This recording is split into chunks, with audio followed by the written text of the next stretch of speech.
Good morning, everyone. I'm Alex Grant, the National Outreach Director for the U.S. Global Leadership Coalition, and want to welcome all of our leaders from across the country to our state leaders, including our State Advisory Committee members, our National Security Advisory Council members, our Veterans for Smart Power Network, and a wide array of national business and NGO leaders, all joining for today's important and timely conversation where we're going to explore many of the pressing global threats and challenges. Now, following the conversation with General Petraeus, please remain on the line for a brief insider strategy discussion that you will only find here on Zoom. For some breaking news from Capitol Hill, what is happening with key issues that we're following about America's role in the world. Now, I want to welcome USGLC's President and CEO, Liz Schreier. Well, thank you, Alex. Welcome, everyone. I am awfully excited for all of us that we're about to get to talk with and learn from General David Petraeus. You know, there are few people that can kind of help us unpack the complexities of these spiraling global challenges, understand how they're impacting our security, and pretty accurately probably look over the horizon than David Petraeus. And if you haven't had a chance to read his new book that we're going to talk about, co-authored by Andrew Roberts, I highly recommend it. It's called Conflict, the Evolution of War from 1945 to Ukraine. My friend, General Jim Mattis said it provides a map and a compass to guide us through the perilous future. And given the state of the world, as we're going to talk about it, I would say we need a map and a compass more than ever for the future. And what struck me as I was reading it is, you know, here's a book that takes a look at over 80 years of conflict and how stunning the parallels are to the global challenges America is facing today. You look at, you know, the strategic competition with the People's Republic of China and competition, but also cooperation that we have to address some of the big global issues. Conflict with Israel-Hamas that's not only escalating, but this horrendous humanitarian crisis we're seeing, transnational threats that require international cooperation, whether it be climate or food, water security, global health. And of course, we'll talk about Ukraine, which we're on the eve of the 2-year anniversary of Putin's invasion of Ukraine. Lots to talk about it. Let me give an introduction to our featured guest. You all know that General David Petraeus is one of our country's most respected national security experts and a highly decorated military figure. You may not know that he served for over 37 years in the U.S. military, culminating in his career with 6 consecutive commands as a general officer, 5 of which were in combat, including the command of the surge in Iraq, command of U.S. Central Command, and the command of our coalition in Afghanistan. He served as the director of the CIA and today is a partner and chairman of KKR Global Institute. Now, he is also known as a scholar soldier. General Petraeus has earned a PhD from the International Relations at Princeton University, and too many honors that I could probably name here, but from the U.S. military, the State Department, NATO, UN, and over 14 decorated from over 14 countries. USGLC is 14 countries. USGLC is really proud that he has agreed to be associated with us, what's called our National Security Advisory Council of over 260 retired 3- and 4-star generals who join us in our belief that America has to be engaged in the world and the imperative of development and diplomacy. So welcome, General Petraeus. Great to be with you, Liz, and always fun to do something with USGLC. Thank you.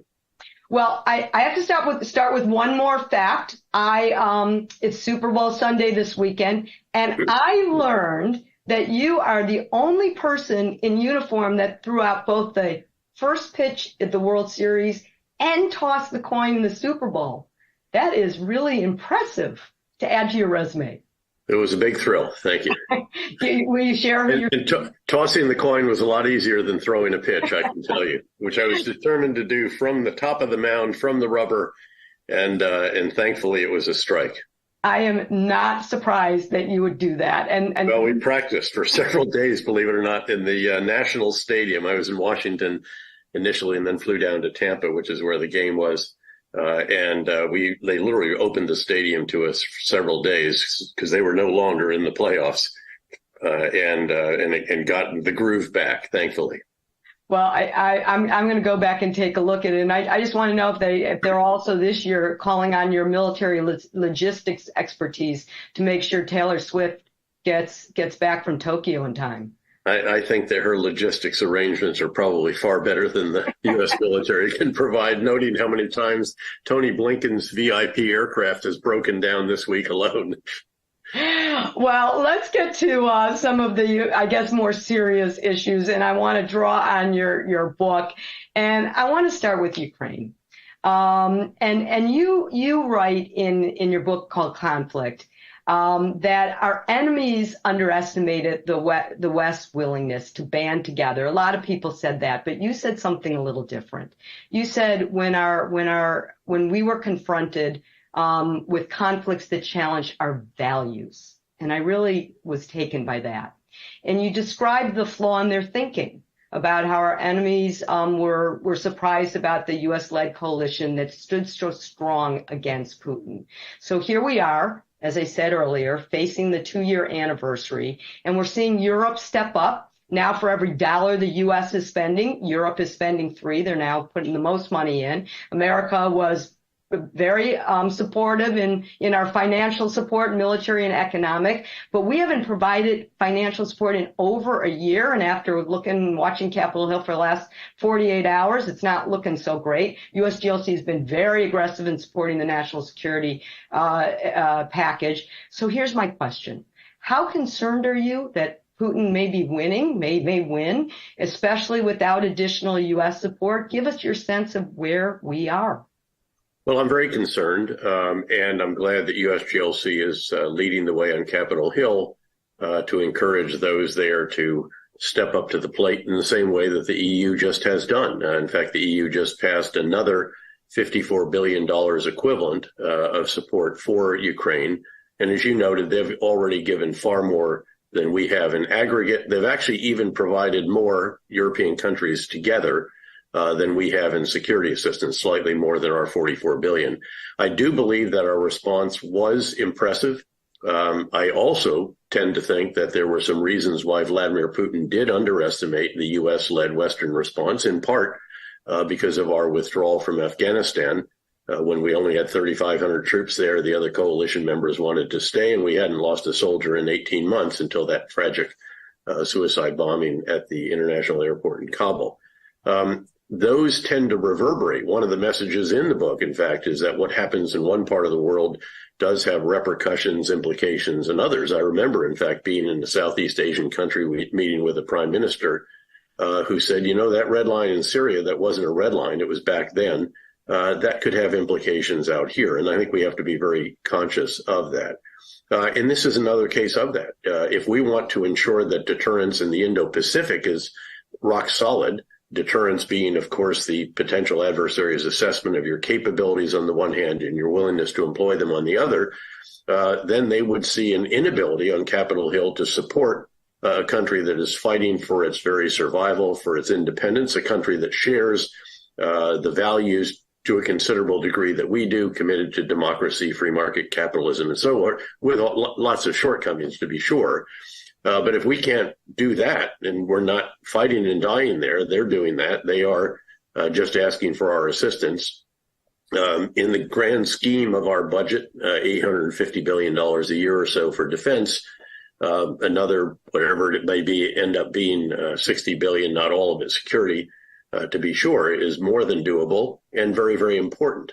So again, I hope that our members of Congress who do on a bipartisan basis support Ukraine in both houses, much more in the Senate, to be sure, than in the House. But because of the dynamics in the House, this has proven to be very difficult. And an election year and all of the other contextual circumstances that have made this more challenging than it was in the past. And I should just note for those who are watching, I am truly non-political. I don't even register to vote, much less vote or support members of any individual members, regardless of party. I do talk to members of either party, and I have been talking to some of them, in fact, about this particular issue when they have asked. The real issue, I think, with that around Ukraine, the only way to answer the question of tell me how this ends, if you will, that question that I asked halfway to Baghdad when it was clear that the various assumptions we've been provided were being invalidated one by one. And I did so in the hearing of my embedded journalist, Rick Atkinson, and heard it many, many times after that. But the only way to answer that question is to begin by saying it depends. And right now, the most significant factor on which it depends is whether there will be continued U.S. assistance or not. Without that, I think Ukraine has a very, very tough road ahead because we are the principal provider of certain key munitions. Europe is trying to increase its production. They've pledged to provide 1 million rounds of 155 millimeter howitzer ammunition annually, for example, but they're far from that right now. We're ramping up production of the same caliber. The Ukrainians are as well. But if we don't provide the additional rounds, again, for artillery, if we don't provide the additional air and ballistic missile defense system interceptors and perhaps some more systems as well, if we don't provide the longer range precision munitions, the additional parts and components and all the rest of that for the systems that we have provided, Ukraine is going to be in a very, very tough spot. And the situation is a bit fragile there right now. Obviously, after the early successes of really the first year in which Ukraine won the battles of Kyiv, of Kharkiv, of Sumy, Chernihiv, Kharkiv province, Kherson, the Russian forces west of the Dnipro had to withdraw to the east of it.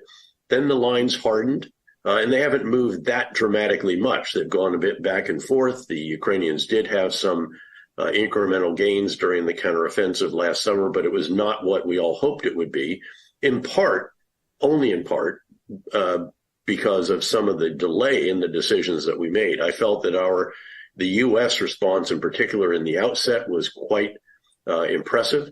It kept all of NATO together. It didn't let Russia drive a wedge between East and Western Europe or between Europe and North America. It set a great example. We galvanized, again, the world's greatest military capabilities and so forth to provide assistance to them.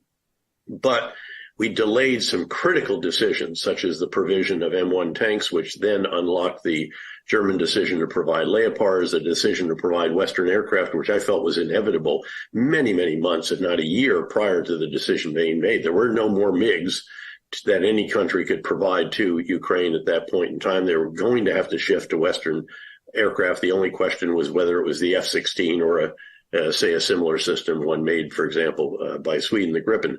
So these decisions, the delay in providing the multiple launch rocket system, then the longer range munitions, then again, some of these other capabilities, that did cost Ukraine, unfortunately. I'm not certain by any means that it would have enabled them to breach what turned out to be vastly more formidable defenses in the south, in particular, where the Ukrainians were trying to cut the line of communication that comes in from Russia and goes along the coast. That would have been a critical achievement.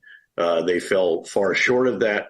They have, we should note, had success elsewhere, and a particular achievement has been over the past 6 months or so using maritime drones and long-range anti-ship missiles to force the Russian Black Sea Fleet to withdraw the bulk of its ships from the critically important port of Sevastopol for them in occupied Crimea for the first time in centuries, and then also largely to clear Russian ships out of the Western Black Sea, which has enabled the Ukrainians to export almost the same amount of grain that they did in the past, which is not just important for them, for their fiscal situation and their economy, but also vitally important for Egypt and a number of other countries in Africa who are highly dependent on that.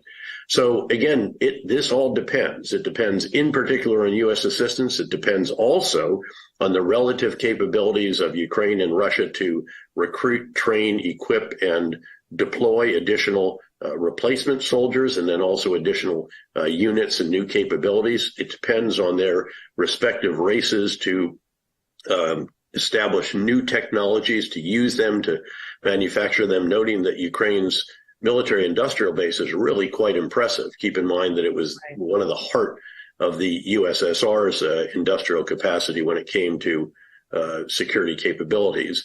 So all of these different factors, I think, are what will determine the way ahead. And then obviously there could be a factor as well, depending on who's elected in November, that could change the dynamic and the willingness of the U.S. to continue to support. Can I pick up on one quick comment made? Just one last quick question on Ukraine before moving on. When you mentioned the grain, I'm curious of also the economic piece of the puzzle. One of the focuses that we've had is, in addition to the military and security support, is how important the economic support has been. Yes, absolutely. Yep. One of the senators I heard say the other day is these soldiers can't be out there if their homes are cold and not heated, and their kids can't go to school. Exactly. The economic support has been important. How important have you seen that piece of the puzzle to make it's sure critical. That's part of it? It's critical. I've been to Ukraine twice in the last 9 months or so. I'll go there again in early April. And there's no question that component is vitally important. In fact, Ukraine also has to come to grips with some other issues. The average age of their soldiers is 42. The burden of this does not fall on those that you typically find in our ranks, the 18 to 21 or 22-year-old. It's much older, and they have to determine if they're going to reduce the age for conscription. One of the points of friction between General Zaluzhny, the just dismissed commander-in-chief is the term, and President Zelensky was over that issue. By the way, I don't think that has an enormous impact on the situation. I think far more important are these other factors that I have discussed, including, as you note, continued financial, economic, and humanitarian assistance. Also, by the way, the tightening of the financial, economic, and personal sanctions and export controls on Russia, a U.S.-led effort, but the EU just passed another of its own packages of sanctions, and then going after the sanctions evaders, because there's been a lot of creativity, tragically, criminal creativity, in how to get around these sanctions and provide items to Russia that it needs desperately, including microchips and so forth, for its military-industrial complex. It's struggling to replace many of the major end items, the major weapon systems, tanks that have lost 60% or more of their original tank fleet. But they are able, sadly, to replace the large missiles and some of the other rockets and the drones, which they also get from Iran, and then their version of 152 millimeter howitzer shells from North Korea. They reportedly got 1 million of those alone. So we've got to tighten all that. And I would also, of course, I'm sure USGLC advocates for the release of the frozen $300 billion worth of Russian assets around Western countries and provision of that to Ukraine, for which there's a very solid legal case that's been established by highly respected jurists. General Petraeus, I think I could ask you questions all day on Ukraine, but sadly there is another theater that I want to talk about. So let's turn to theater number 2 in chronology of what has happened in our world, but it is beginning to become much more serious in its escalation. And that, of course, started in Israel-Hamas and is growing. When October 7th happened, I remember talking to some folks in the administration, I know you must have too, that one of their highest concerns was, would we see this escalating? And here we are. The proxy war between the U.S. and Iran is taking shape and growing, and we're quite anxious to hear your take on what's happening with tensions, with whether it's Hezbollah, the Houthis in the Red Sea, the militants in Iraq, Syria, now Jordan, with the loss of our service members a few weeks ago. Want to get your take on the complexities of the situation, and I want to tie it to something you said in your book. Your book focuses a lot on lessons learned. You specifically write that one of the reasons you wrote the book is to showcase how military applies what they learned or failed to learn to each subsequent conflict. So as you think about all of this complexity in the Middle East, what lessons should be applied? Are we applying in the Middle East? From how do we de-escalate the tension, particularly with Iran?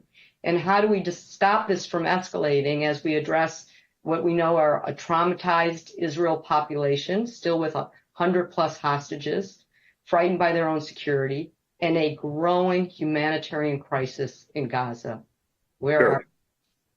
So first of all, let me actually state, so the overall global context, I think, can best be characterized as one in which the U.S.-led West faces the greatest number of challenges and the greatest complexity of challenges since at least the end of the Cold War and arguably World War II. In the Middle East, of course, is certainly among those challenges, but there are many more. If you think of the U.S. as a guy in the circus tent who keeps plate spinning simultaneously, helped by allies and partners in doing that, the most important plate is, of course, the U.S. or Western relationship with China. It's bigger and more important than all the others in that tent. Can't let it wobble. And again, I want to ask you about China. So I'm going to lots of others to do that, but there's obviously the Russia plate is more menacing. There's the North Korea plate. Then you get to the Middle East. There are several Iran plates. One that represents their support to proxies, we'll talk about in a moment. One that represents their nuclear program, which is more threatening than ever. One that represents their own missiles and drones and what they've been doing with those. There are still individual plates for Islamist extremist groups on which we have to keep an eye and pressure, ideally, in support of local partners that are doing that. There are increased cyber threats. There are threats that are associated with climate change that are very substantial. The human migration from Africa into Europe because of increased desertification, the increased frequency of severe weather events in the U.S., wildfires, all of this. So you look at all of this, and again, military leaders have to be able to contribute to every one of these. You certainly use other elements as well to the extent that you can. But right now, of course, in the Middle East, what you see is, as you noted, a very threatening picture. Let me walk around, though, and lay out what I think this represents, if you will. So to the north of Israel, you obviously have Hezbollah, extremely threatening, 150,000 or so missiles and rockets pointed at Israel with much greater range than in the past, much greater accuracy, could probably overwhelm the integrated air and ballistic missile defense systems of Israel, as impressive as they are, but has chosen not to do so, has been limiting its attacks every day to somewhere between 8 and 10 or so ish, and constraining them in terms of the geographic reach into Israel as well. And Israel generally has been restraining itself, limiting itself in its response, although it has gone downtown in Beirut a couple of times and taken out some of their leaders to be sure that they realize that capacity. The bottom line here is that I think although Hezbollah wants to show a degree of sympathy for Hamas and to help them in some way by diverting some of the Israeli Defense Forces to the north, they do not want to get hammered again the way they did in 2006. And Israel's even more capable now. And, we reassessed that war several times, including once when I was U.S. Central Command years after 2006, and then several years after that when I was the director of the CIA, and realized that the original assessment that the Israeli Air Force had overpromised and underdelivered was incorrect. They had hammered southern Lebanon, and the infrastructure was still being rebuilt. There's still some that has to be reconstructed. And I think so that in that front, unless one or the other side does something more than they're doing right now, I don't think Hezbollah will be the one to do that. If you look at Iraq, very, very worrisome. Well over 160 attacks on our different bases in Iraq, Syria, and also now just inside Jordan. That's where, of course, our 3 soldiers were killed by a drone. Again, very concerning because the Iraqi government, the prime minister, wants U.S. forces to stay. He publicly requested that we do so to help those forces keep an eye on the Islamic State, having learned the hard way that if U.S. forces are not there and they take their eye off that ball, Islamic State can reconstitute, as they did after our combat forces were withdrawn in late 2011, and the Iraqis did take their eye off the Islamic State. And then you had a couple of years later the first ever Islamist extremist caliphate in northern Iraq and northeastern Syria. So really quite important that we remain in these different bases. But these Iranian proxy militias are trying to carry out one of Iran's objectives in the region, which is, of course, to push the U.S. Out of it, and especially out of Iraq, which they would like to Lebanonize. In other words, they would like to have the same kind of power on the street that they have in Lebanon with Hezbollah, and the same kind of power in the parliament that they have in Beirut through the Hezbollah-associated coalition of parties. And they're pushing this very hard. So this is a very fragile, tricky situation. There are negotiations ongoing between the U.S. and Iraq. I think they'll stretch out for quite some time. Hopefully this can calm down before the ultimate resolution is reached. But that's a challenge. Then you see, of course, the Houthis. This is their Saladin moment. I mean, this is they're up against the Crusaders, if you will, disrupting freedom of navigation in the Red Sea. They were, until this moment in time, relatively insignificant. Yes, very durable, resilient, tough in fighting the civil war between, again, they are the Shia Yemenis and with the Sunni Arabs, Yemenis supported by the Emiratis and Saudi. The Saudis had just finally constructed a ceasefire.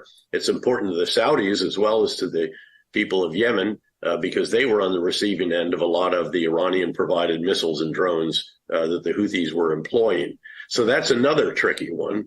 I think the campaign there is actually on track. It took us a while to establish the intelligence baseline, position the unblinking eyes and the other capabilities that we needed in the air, on the sea, and elsewhere in cyberspace and so on, presumably, to ensure that we could take the actions necessary over a prolonged period of time to degrade, disrupt, and ultimately to defeat the capabilities of the Houthis to disrupt traffic through the Red Sea. And again, it's about 60 to 70% of that traffic right now is taking the long route going around Africa rather than through the Red Sea and the Suez Canal, which also, of course, hurts Egypt very significantly. Those tariffs, those fees are very important to their economy, and that's an economy that is very fragile in a fairly fraught situation as well.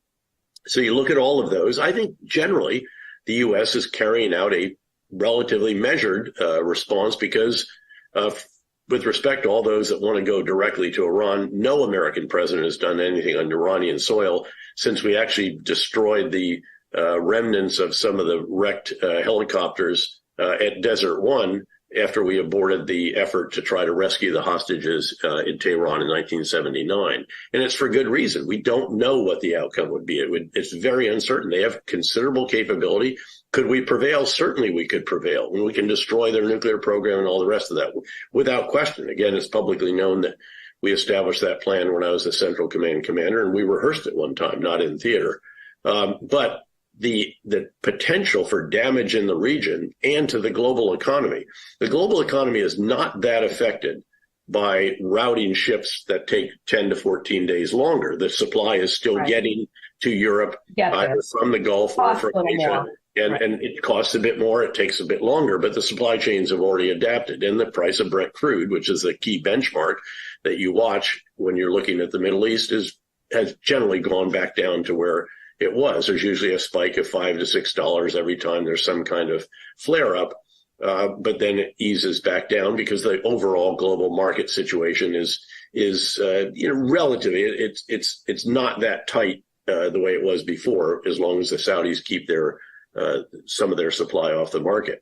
You have a disruption to the Gulf, and you're going to see markets spike, not just for crude oil, but obviously for natural gas and LNG as well. And that would be very significant. And again, the ramifications of that could be profound.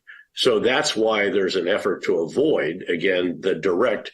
Iran does not want to pick a fight with us. They're happy to fight to the last Houthi or Hezbollah fighter or proxy militia member in Iraq, or obviously Hamas terrorists. So let's now talk about that. And then let's talk here about the most important takeaway from the book is the critical nature of strategic leadership. That is the key component, the critical component in determining whether a side prevails, whether it achieves its objectives or not. And in this case, there are some lessons that I commend at this moment that do have to do with hearts and minds and what is the desired end state and so forth, some elements of which are lacking as you look at what it is that Israel has announced it is doing right now. You mentioned the trauma of this event on 10/7. I don't think we fully appreciate it at all. This would have equated the loss of 1,200 Israelis and some other nationalities in our per capita would mean 42,000. Keep in mind, we lost not quite 3,000 in the 9/11 attacks. And the number of hostages would equate to 7,000 hostages. So think if that had transpired to the United States and how the national mood would be.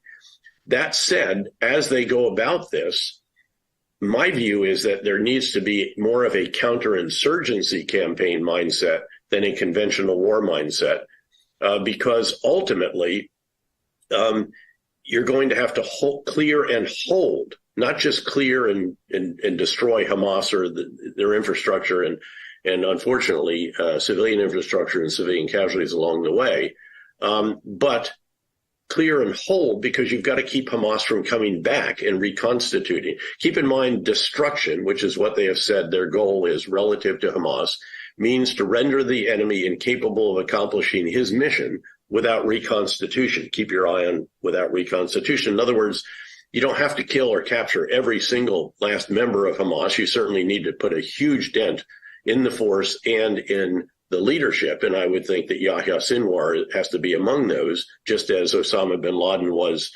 for us when it came to al-Qaeda. But the real key here is to keep them from reconstituting. And unfortunately, we're starting to see efforts to reconstitute in northern Gaza, which is where Israel has made the most progress and done a great deal to destroy the Hamas units there.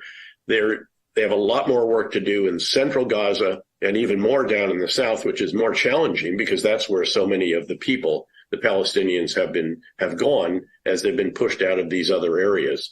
We would announce in advance of the major urban operations during the surge in Iraq that we want to make life better for the people by separating them from al-Qaeda. And we will then secure them. And we would clear and hold a neighborhood, literally gate it, access, biometric ID cards, and all the rest of this is very, very manpower and technology intensive. And then go on to the next, but retain this. You have to hold it. And I'm not seeing the kind of emphasis on hold in the North that I think would be warranted. And then, frankly, there's got to be a determination of what is the desired military and also political end state, at least for a transitional period. What does that look like? It's always part of a military concept of operations. And got it, destroy Hamas. I think that's possible, but it's by no means certain, because this is the most diabolically, fiendishly difficult context imaginable. Andrew Roberts, my co-author, and I believe this is tougher than any other urban operation, maybe even tougher than Mariupol in Ukraine, just the way the Russians fought, frankly. With the exception of, again, that huge steel plant. But in this case, you have an enemy doesn't wear uniforms, uses civilians as human shields, holds hostages, has 350 miles or more of very developed subterranean infrastructure and tunnels and so forth, very densely populated, large urban buildings, not just sort of small dwellings. And so the challenges here are enormous. And if at some point they start blowing themselves up, a challenge that we faced in considerable numbers in the first 6 months of the surge, 120 or so a month, that changes the dynamics even farther, and that's a particularly pernicious challenge. So again, clear, hold, and build, actually get the citizens back into their homes, show them that life will be better, lay this out for them. So it's more than just the destruction of Hamas, dismantling the political wing and getting the hostages back. There has to be, again, more than that. Including, I think, inevitably, they're going to end up having to run Gaza to a considerable degree, at the very least, having a presence there in Gaza, not just in a buffer zone, or Hamas is going to reconstitute. And the sooner that is recognized, I think the sooner that there is more attention to the Palestinian people, getting more humanitarian assistance in, starting rebuilding now. Don't wait until the whole war is over. Show what it can be like in the north and get the people back into the homes such as they are, noting that the damage and destruction has been very considerable. And also put in on the wall the kind of sign that we used to have in each of these combat commands that you mentioned, a question that was staring at me asking, will this operation take more bad guys off the street than it creates by its conduct? And there's got to be a lot of attention on that. Thank you for that profound view of the complexities there. There are dozen questions that come to mind of where the Saudis are and the day after, and why, I think that's why Secretary Blinken is, I think, finishing his 5th trip to the region to talk about exactly that. Don't start the day after, because who knows when that will be. And there are, as we've seen in the press, so many ideas about what does that coalition look like. But I need your time on so many other issues happening in the world. So I'm going to move on because we have limited time, and maybe we can hit a couple other hot spots in the world. Today, there are 300 million people worldwide in humanitarian need. And what strikes me about them, General Petraeus, and the reason I want to ask you about this, is the vast majority are now living in areas of conflict and fragility. So, and the military and our civilian operations are dealing in places where we need kinetic and non-kinetic players to be working together. Some of it is due to a disaster like in Morocco last year after the earthquake, but a lot of it is because they're places of conflict: Sudan, Ethiopia, Syria, Myanmar. We talked about Ukraine and Gaza already. As I mentioned at the upstart, you are part of a group of generals and admirals who have joined us in understanding the power of our kinetic and non-kinetic tools working together.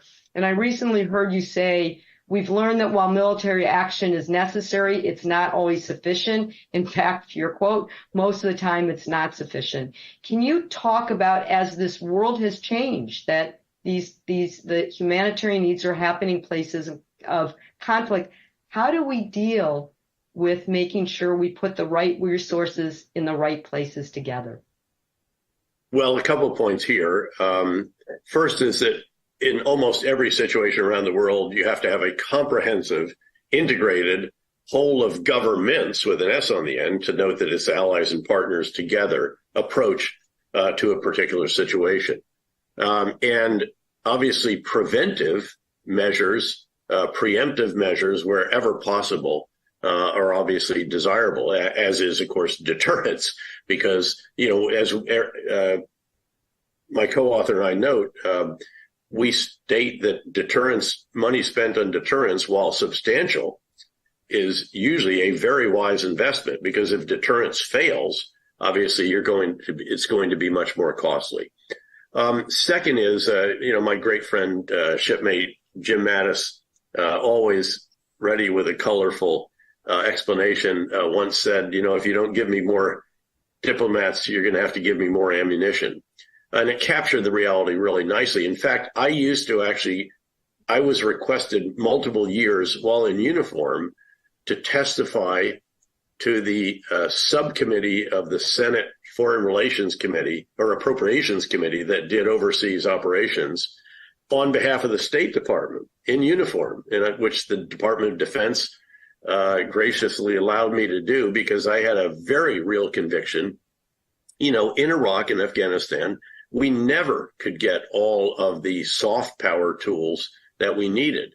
In fact, just to populate the provincial reconstruction teams in Iraq during the surge, we ultimately had to go to the reserve components of the Army in particular, but also the other services, try to find the skill sets in the reserves that we needed that weren't filled by civilians, including retired diplomats who were coming back in droves, call them up, put them in civilian clothes, so it was very clear that they were operating in provincial reconstruction team missions, not their military capacity. And again, that was crucially important. And we had the resources to do it. Unfortunately, state, AID, Treasury, the other departments that should be contributing those individuals did not have that. And now you have the added complication that the delay in budgets complicates matters as well. So, clearly, again, I think almost all of us in military or have served believe that there does need to be more resourcing provided for the other components of what should be a comprehensive, integrated, whole of governments approach to these different problems. I'd also add one other note, and that is that diplomats in particular are fond of saying there is no military solution to this problem. And I would then remind them that is true. But there's also going to be no solution to this problem if there are not military conditions that establish the foundation for the comprehensive integrated whole of governments solution. And particularly that was often said about Syria.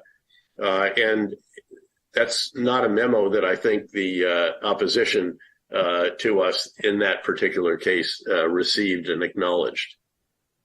So I think we have time. I have time with you for probably two more questions. So I want to try to squeeze them both in, and I can't not ask you about China. You have called Taiwan the most sensitive and dangerous situation in the world today, besides Ukraine, because of the potential for the two to draw the two superpowers to be drawn into conflict. There's the security issues. There's the economic issues.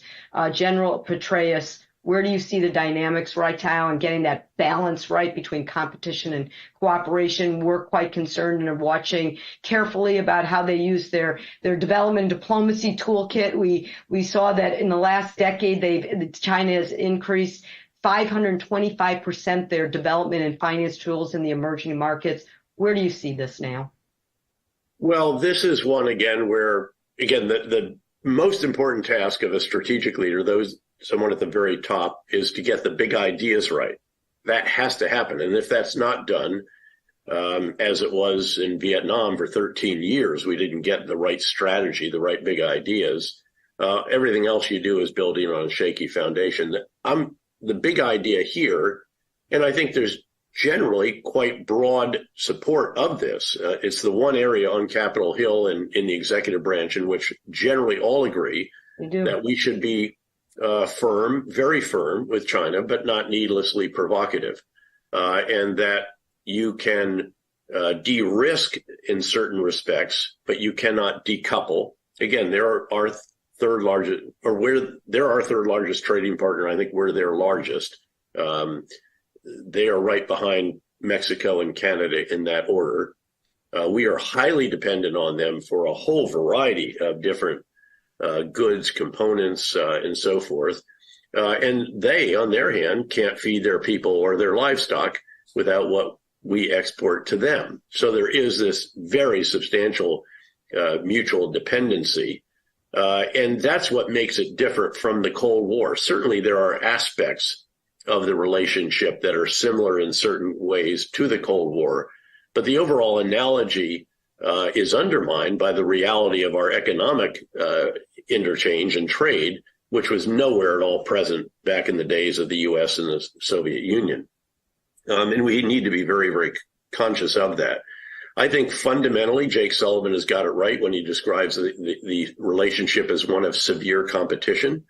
I think generally this administration, building on the previous administration's real change in the conversation on China, has gone after this the right way together with Congress, which is, again, to build a comprehensive, integrated whole of governments, S on the end, allies and partners approach to China, in particular to ensure that deterrence and with all elements that we can bring to bear is solid. There is a glaring absence. It's the trade component. We withdrew from the Trans-Pacific Partnership unwisely, in my view, and have not gone back to it. Domestic politics preclude that, and you just have to acknowledge that reality, and the individuals in this administration clearly do. There have been mildly positive developments in recent months. It began, of course, with the meeting of President Xi and President Biden outside San Francisco. That was quite important. There has been increased contact. Janet Yellen wants to go back there this year. The mill-to-mill talks have been resumed, which is very important, because you'll remember when the China spy balloon floated over the U.S. and the Pentagon picked up the hotline, nobody answered in Beijing. That is not good. And we need to get back more of the military-to-military communications, bridge-to-bridge in the Taiwan Strait, South China Sea, cockpit-to-cockpit, if there's some cowboying going on in the sky and this kind of thing. And again, these are, mildly positive, but they do not change the fundamental nature of the relationship, which, again, in Jake Sullivan's words correctly, is severe competition. And so we need to manage this intensively. And then within the different components of a comprehensive approach, obviously, there's an enormous number of actions taken, the Pacific Deterrence Initiative to disperse our forces, harden our bases, improve their defenses, go underground with headquarters, efforts with allies and partners, the renewed partnership with Philippines, and really very, very considerable importance. And then the fundamental transformation of our forces in very simplistic terms, from a small number of large platforms to a massive number of unmanned platforms, and not just in the air, but also on the surface of the sea, undersea, on land, in space, in cyberspace, and so forth, which increasingly will not be remotely piloted. They will be algorithmically piloted. That's where I actually want to. That's a bit scary, because now you're talking about the impact of AI, machine learning. That's where I want to end. Sure. That's where I want to end with you. I just have a few more minutes of your precious time. And there's where I want to conclude. I usually like to end in a real hopeful way, because the world is so scary. So I'll let you decide which direction you want to go. But in your last chapter of your book, General Petraeus, you and your co-author call it the wars of the future. And you say it's going to be fought on 6 domains: land, sea, air, cyberspace, and information. If we had all the time in the world, I'd love your take on each one, but I'm going to pick the one, because you describe in your book, you tell a story of in 2017, Putin told Russian school children that whoever becomes the leader in AI will become ruler of the world. And you write in this, if little else, he might well be right. So when you think of AI, and we just have a couple minutes, what scares you most about that in terms of the wars of the future, and maybe what gives you hope, so we can leave maybe sleeping well tonight? Well, first of all, one of the bits of good news here is that the U.S. is believed to be considerably ahead in AI, although China has some benefits when it comes to big data and access to them. And we're ahead in a number of other technologies as well, although they are, again, the leaders when it comes to a number of the renewables and biggest car manufacturer in the world now, in a variety of other areas, despite all of the different challenges they have with a declining population, massive debt, collapsing real estate industry, which is 25 to 30% of their economy, on and on. So again, clearly a very formidable potential adversary, competitor right now in that regard. The optimism, I guess, comes from the fact that AI is going to transform everything that we do, how we work, live, play, et cetera. Actually, at KKR, we've done very deep dives into every one of the industries, the asset classes, the different functions we perform at the mothership, at the headquarters of a company that owns 120 companies and has minority investments in another 100. And those companies often own dozens of other companies themselves. This is going to be truly transformative, but we don't think in a destructive way, although there will be individual fields within individual sectors where workers clearly are going to have to transition to something else. So in that sense, there will be challenges without question, and there need to be the reskilling and upskilling and the other efforts that we all know are required. But when it comes to this competition with China, AI is going to play a significant role, especially in the military component, because again, these machines are going to be operating based on instructions in the software, in the program. And that, by the way, the AI will help write the programs. Humans will determine the conditions that have to be met by the machine to take a kinetic or non-kinetic action.